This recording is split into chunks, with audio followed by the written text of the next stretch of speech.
What's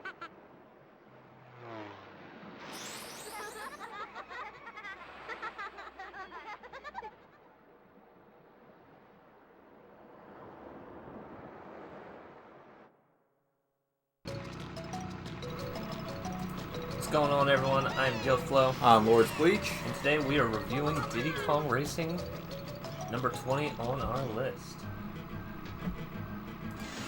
Alright, so let's get into Diddy Kong Racing. I know this was a big game when I was a kid. Oh, definitely. It was the alternative to Mario Kart when you were playing solo, in my opinion. Yeah, and in some ways, it's probably the preferable option when you're playing solo. For solo, yeah. Because honestly, when it comes to Mario Kart 64, great game too, and we'll eventually, obviously, we're gonna eventually get to it. But this game is like, it gave you more of a reason to solo play, because it's basically you have an adventure mode.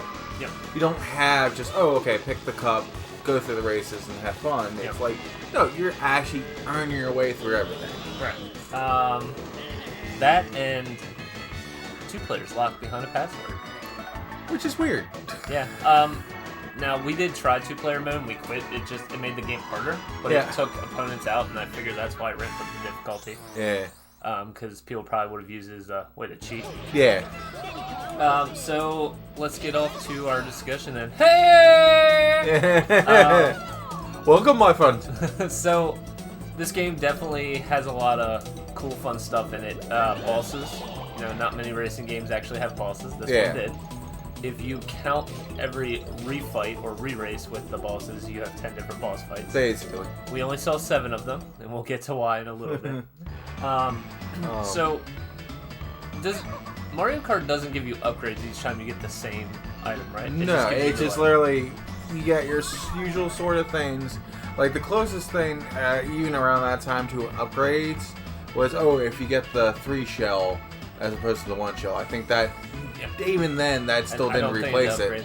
So, it didn't even actually upgrade, but that was technically an upgrade because they just had more items added to the list. But So one of the cool things about this is when you get the same color balloon, it unlocks higher level versions of whatever item you got. So if you got a speed booster, you get more of a speed booster. You get a missile, you get a more powerful missile. There's also a ton of just hidden things in this game. Like, each race you get a balloon when you win. There's tons of hidden balloons. There's tons of hidden keys in the level to unlock a mini game. There's TT amulets to get. There's trophy cups to get. There's the final level that's hidden that we didn't even get to see. Yep. Which I never even got to as a kid when I rented this game a lot. Yep. And then when you unlock the TT door, you have the time trials that you unlock that you get to race TT. And if you beat him, you unlock TT. Which is the best racer. Yes. Even if he's the worst design racer, looks-wise. Yes. But and there's also a hidden character you have to run over frogs until you find the one with the red hat to unlock the rooster. But yeah, that's the unlockables. There's a ton of passwords and passcodes out there. They're not really good for cheats. It didn't help us at all. We tried. Yeah, and we didn't take the time to actually mess with them and say, okay, which password cancels out with the other. Yep. We just messed with it. Oops. Yep, the other thing is there's multiple vehicles there. You have to plane, the hovercraft, and the vehicle. Even with many kart racers nowadays, still don't offer you that. Yeah. Like, they just like, okay, here's your cart.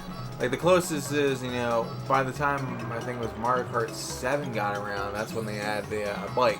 Yeah. Yep. But this one's like, okay, right off the bat, you got your regular go-kart, you got a hovercraft, which is, like, something that was promised to, like, people back in, like, the 50s so that we eventually get hovercrafts. This game delivered. Real reality did not deliver. And plus you get a fucking plane that you can fly. Yep. Let's fuck it. But yeah, that all 3 items, or all 3 vehicles are very uniquely defined. They're very different from each other, and they all control well, in my opinion. Yeah. I don't like the plane, personally. I still like the plane. I mean, yeah, you probably have to get used to it to a certain a bit, but I would say the hovercraft is the hardest. Because that's the one you really gotta learn. Yep. Just because you can easily, like, you're doing well in a race. By turning it a little too hard, you can easily just cut off all your momentum, and that's it. Yep. So I think it's really cool, especially from like a speed runner's perspective. Yeah. There's 2 little tricks that are hidden in this game. The first one being when you hit a boost pad, let go of your gas button, and you'll get a green boost. Which is basically a level 4 boost if you compare it to the actual upgrades of the boost. Yeah. And that technique alone will help you beat some of the harder races as you get in there. And then the other one is if you're in a car and you mash A on a roadway, a non like slick or non or you know what I mean, just a regular roadway.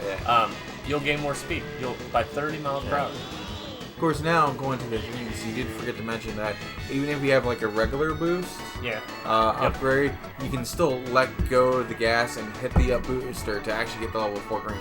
Yep. You just need higher levels to go longer. So your basic level 1 boost still only goes the same amount of time, but you just get a better boost out of it. Yep. So I only have one negative thing to put in on this review is we made it all the way up to... So basically progression goes, you have to get the balloons to unlock the door. So you have to do a race to unlock more races. Once you beat all 4 races in an area, you unlock a boss fight. When you beat the boss fight, you unlock what's called the 8 silver coin challenge, which you have to win the race against harder opponents than the first time. Plus collect all 8 silver coins. Which is like, all of a sudden messes up your usual path because you have to route in the coins into your path to win. Yep. This is probably the only game I've ever talked about routing other than like a speed run. You know what I mean? Yeah. It is very tricky to route this game. Well, actually, speaking of routing, eventually in the future we'll be talking about that. Let's say GoldenEye and Perfect Dark, actually. Probably. Also, rare games. Anyway, so you do that, you unlock the second boss fight. When you beat the second boss, you then have to do a trophy race, which is not, you don't have to win them all, but you have to win the overall thing. Yeah, which is like the regular Mario Kart Cups, where it's 4 races in a row. You just gotta get as many points to be the top lead, or if you want to, and obviously you want to, is just win every race each time.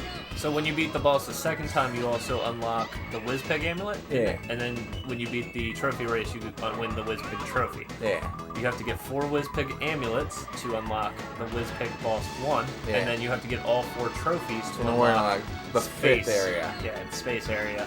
And then again, I think it repeats once again all 8 coins. We didn't get that far.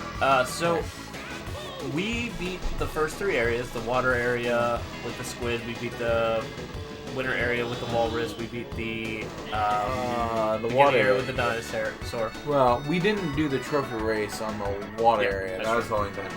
But we got jammed in the 8 coin race in the dragons area. So it's not that it's poorly designed. It is extremely grindy at that point to get your skills to the point where you can move through. Now, I will say the track we got stuck on probably wasn't the best design track.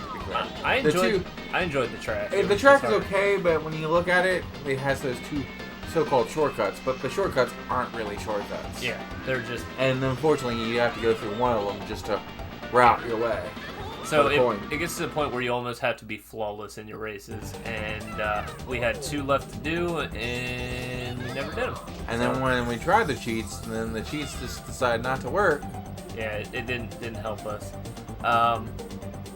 But yeah, overall, I love the game. Oh yeah, it's still a great game. It's just, it's obviously a game that you need the time and dedication if you really want to, let's say, complete it or get to just at least beat Whizpeg 1. Yeah, we couldn't even unlock Whizpeg 1. But it does definitely need some skill. So let's move on to ratings. Usual ratings, 50 is right in the middle. Nothing special about the game. It's not good, not bad, just kind of meh. All the way down to 1. Foreshadowing. Superman 64. And all the way up to number 100, which is perfect. Alright, so let's talk about our nostalgia back in the day. We both came in at 90. One of the greats, right? Oh, yeah. I agree with that. Back in the day, I put hours and hours and hours and hours into this game, trading off. Now, I didn't personally own the game myself, but I've rented this multiple times. So it's definitely like, if I had my own money, I probably would have bought it myself. Yep. This is one I didn't own either, but my friend did, so just played the heck out of it. Yeah, you got convenience right there, so there, Yep. So how does it hold up today? I took 1 point off just because, as an adult, I don't have the time to put into this game to True. beat it. Obviously we stream twice a week generally, and it's only for 3 or 4 hours. That's not enough time. Yeah. Yeah. So that's why I knocked it down 1 point. And I thought I was being generous by knocking it down too, but even then, yeah, that was literally the exact same reason. We are in agreements. Like, unless you really have time and dedication, or you just have the more innate skill to really get around the tracks and stuff. Yep. So it comes in an overall 89, which puts it right at a great game, right below one of the greats. If it weren't for the grindiness, then yeah. I would give it. Oh, one last thing. If you haven't noticed, when it was playing the demo, the racetracks were reversed. So once you beat the game the whole way through, you apparently unlock Adventure 2, which is just mirrored tracks. We never got that far. Yeah. But apparently the person in the cart before us did. That's all I got. You got anything else? No, we pretty much hit all the main points. Alright, if you enjoyed the review, please like and subscribe. I don't really care if you comment. If you comment, we'll make a message in probably a week or so to you. If we notice, because... but other than that, we'll catch you for the next one.